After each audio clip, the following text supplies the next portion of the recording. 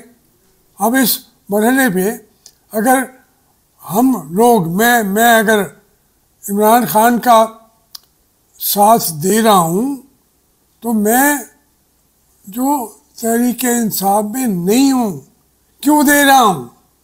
جب 90% لوگ کہتے ہیں عمران کو رہا کرو، اس کا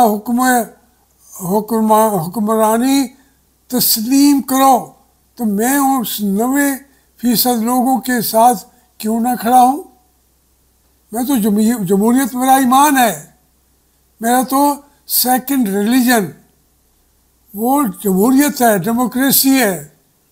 میں عمران کے ساتھ کھڑا ہو گیا ہوں اور بالکل ساتھ دوں گا آخری لمحے تک. یہ جنگ وہ جب تک لڑ رہا ہے تو میں سمجھتا ہوں کہ اس کا ساتھ دینا ہی حق اور سچ کی فتح ہے. ہمیں اس کے لیے آگے بڑھنا ہوگا. اب ان کے جن لوگوں کو جیلوں میں ڈال دیتے ہیں، صحیح بات تو یہ ہے کہ محمود الرشید بیٹھا ہوا ہے، چودھری اعجاز بیٹھا ہوا ہے، رضوان احمد ہے، جن کا ایک دو کا تو پتہ ہی نہیں ہے. اب رضوان احمد کو اٹھا کے لے گئے، پتہ ہی نہیں کہاں پہ ڈالا ہوا ہے. اور سارے ایک ایک نام پھر لوں گا میں، لیکن انہوں نے تو تاریخ لکھ دی ہے قربانی دے کے جمہوریت کے لیے، عمران خان کے لیے. تو میں کیوں پیچھے ہٹوں؟ میں بالکل عمران کا ساتھ دوں گا، دے رہا ہوں اور آخری دم تک دوں گا جب تک آپ جمہوریت کو تسلیم نہیں کرتے، جب تک آپ ان کو اس کے سامنے سرنڈر نہیں کرتے. میں پھر کہہ دیتا ہوں، آپ کو ہمیشہ کہتا رہوں گا کہ جناب والا، آپ خادم قوم ہیں یا کیا ہیں؟ عاصم منیر صاحب، سرنڈر کریں، غلطیاں نہ کریں، سرنڈر کریں، سرنڈر. یہی ایک اس کا حل ہے.